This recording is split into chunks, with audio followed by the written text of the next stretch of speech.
Mereka dididik oleh sistem akademik yang ketat. Mereka tahu metode ilmiah, tapi mereka memilih jalur spekulasi. Bukan hanya memalukan, ini memperlihatkan kegagalan karakter. Karena di UGM, kita tak hanya diajarkan berpikir kritis, kita diajarkan etika intelektual. Dan sekarang, saat dua alumni itu meludahi proses akademik yang mereka sendiri pernah jalani, UGM tidak boleh pura-pura tidak melihat. Kalau UGM terus diam, maka fitnah berikutnya akan lebih brutal. UGM harus bangun, harus menggugat.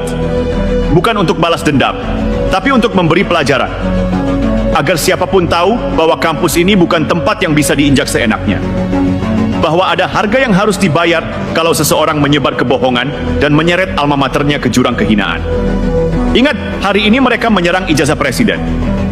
Besok bisa saja mereka menyerang reputasi fakultas.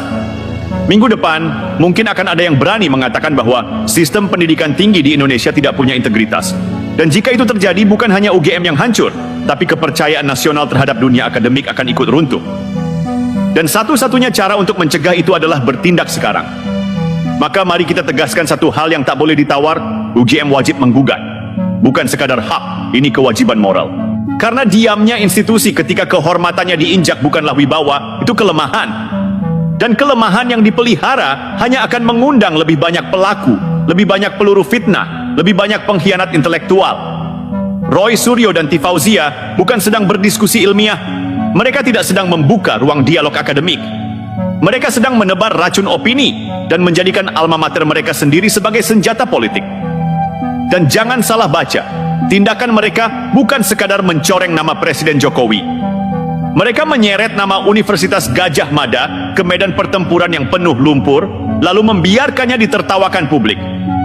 Ini bukan hanya soal politik, ini sudah masuk ke ranah penghancuran reputasi institusi pendidikan tinggi. Jika hari ini UGM tidak bergerak, maka pesan yang tersampaikan ke dunia sangat jelas, UGM tidak mampu membela dirinya sendiri.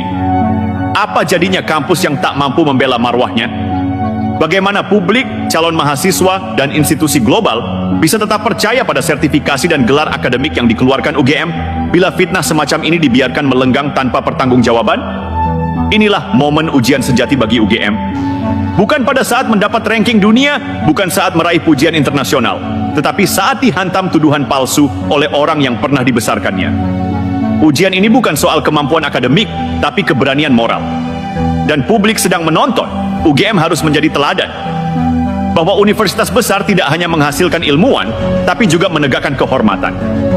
Bahwa menjadi institusi kelas dunia bukan hanya soal kolaborasi luar negeri, tapi kemampuan untuk berdiri tegas melawan kebohongan.